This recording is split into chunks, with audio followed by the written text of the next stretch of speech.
Selamat mendengarkan podcast ini. Shalom saudara, salam sejahtera. Kebenaran hari ini berjudul Kodrat Dosa yang Ditanggulangi. Sangat penting untuk ditegaskan mengenai keberadaan dosa dalam kehidupan manusia dilihat dari dua perspektif atau dua dimensi. Pertama, dosa dalam bentuk perbuatan, perilaku atau ekspresi dari perilakunya yang kelihatan. Dalam hal ini dosa sudah menjadi buah atau menjadi perbuatan.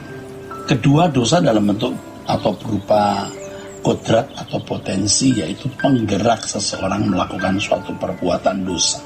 Ini adalah dosa dalam arti sifat yang melekat di dalam diri seseorang.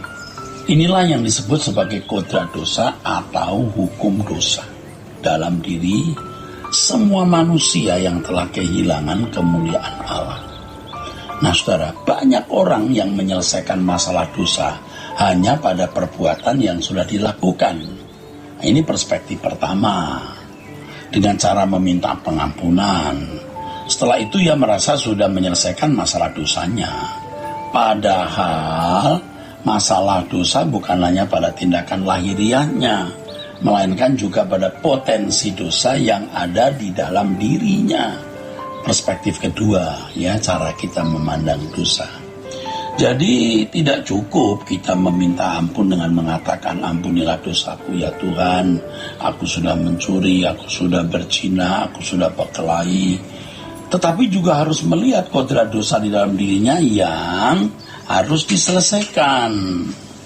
Kalau kita meminta pengampunan atas perbuatan dosa kita juga harus melihat dan mengakui betapa buruk keadaan yang ada di dalam diri kita, yaitu dosa dalam bentuk atau berupa kodrat atau potensi, yaitu penggerak kita dalam melakukan suatu perbuatan. Oleh sebab itu, setiap kali kita meminta pengampunan atas perbuatan dosa, harus sekaligus disertai komitmen atau tekad untuk tidak mengulangi dosa itu, dengan cara membunuh atau bersedia mematikan kodrat dosa tersebut. Komitmen untuk menanggulangi kodrat dosa di dalam diri kita harus ditunjukkan melalui langkah-langkah konkret di dalam kehidupan. Dibutuhkan waktu yang panjang untuk menyelesaikan masalah kodrat dosa ini, saudara. Pengampunan atas dosa-dosa yang telah kita lakukan dapat diterima dalam sekejap dan seketika itu juga, ya, tidak membutuhkan proses dalam waktu panjang. Ya, ketika kita meminta ampun atas perbuatan yang sudah kita lakukan. Tetapi kalau kita menyelesaikan masalah kodrat dosa yang ada di dalam diri kita, itu membutuhkan waktu yang panjang dan perjuangan yang berat, yang melibatkan seluruh kehidupan kita ini tanpa batas. Langkah-langkah untuk menyelesaikan kodrat dosa itu, pertama, mendengarkan firman yang benar. Sebab firman itu menguduskan, saudaraku, ya. Yohanes 17 ayat 17, firman itu menguduskan. Firman bukan menguduskan perbuatan dosa yang sudah kita lakukan, tetapi firman menguduskan potensi dosa di dalam diri kita. Adapun perbuatan dosa kita yang dilakukan dapat diselesaikan dengan darah Yesus. Ya, perbuatan dosa yang kita lakukan dapat diselesaikan dengan darah Yesus, tetapi kodrat dosa diselesaikan dengan ketekunan mendengar firman yang mengubah cara berpikir sehingga memperoleh kemerdekaan dari dosa. Itulah sebabnya firman Tuhan mengatakan bahwa Injil itu kuasa Allah yang menyelamatkan. Nah, di sini maksudnya adalah pengajaran yang disampaikan oleh Tuhan Yesus, itulah kebenaran yang memerdekakan. Dalam hal ini setiap orang percaya membutuhkan Roh Kudus yang menyingkapkan kebenaran Injil yang memerdekakan. Ya. Roh Kudus adalah sarana untuk mengalami kemerdekaan rohani, saudara.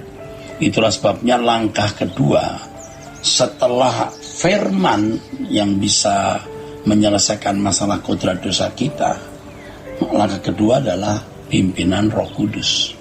Roh Kudus menuntun orang percaya kepada seluruh kebenaran.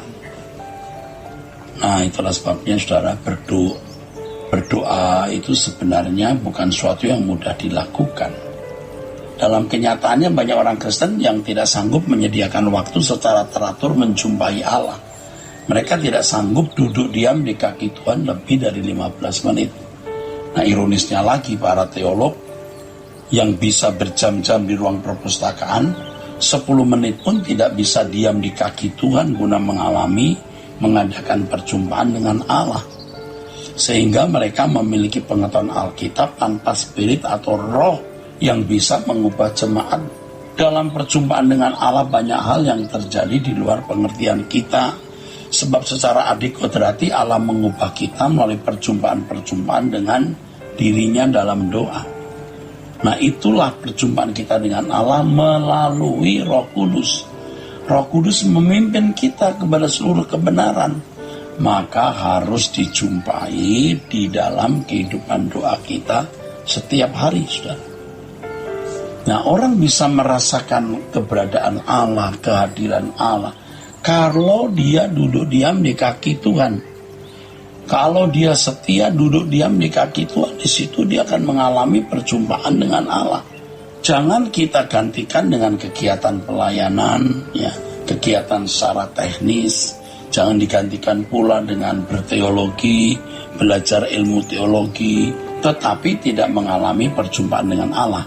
Oleh sebab itu jangan kecewa kalau melihat pendeta yang cakap berbicara tapi tidak cakap mengelola kehidupannya untuk menjadi serupa dengan Yesus, ya, sempurna seperti Bapa, saudaraku.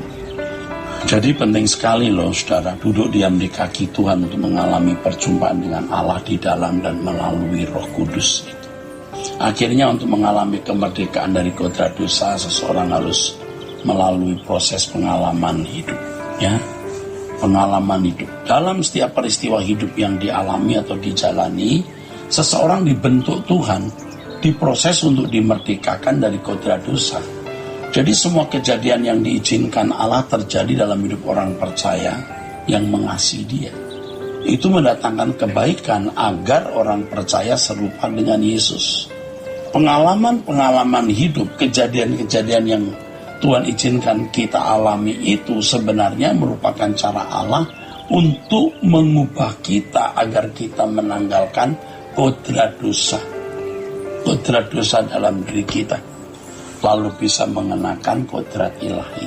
Percayalah, saudara, yakinlah, segala kejadian yang orang percaya alami bisa memuat berkat kekal kalau orang percaya tersebut benar-benar, saudaraku sekalian, ya, mengalami prosesnya.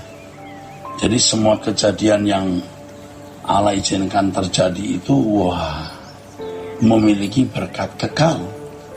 Ada berkat kekal. Nah, respon kita terhadap setiap kejadian harus positif. Jangan kita marah-marah, bersungut-sungut, ngomel.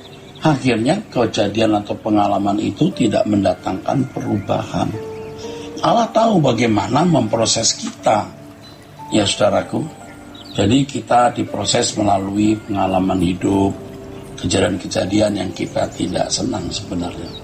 Tapi dengan kejadian itu kita meninggalkan kodrat dosa kita, melepaskan kodrat kita, sehingga kita bisa masuk dalam persekutuan dengan Allah. Karena firman Tuhan mengatakan, keluarlah kamu dari antara mereka dan jangan menjamah apa yang najis, maka aku akan menerima kamu sebagai anak-anakku laki-laki dan anak-anakku perempuan. Jadi jelas ada syarat untuk hidup dalam pelukan Bapa.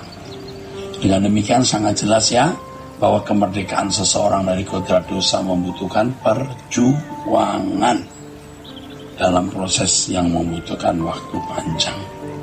Tapi kalau korban Yesus di kayu salib untuk mengampun dosa kita, membenarkan kita, ya sekejap kita bisa terima kalau kita percaya. Sola Gracia.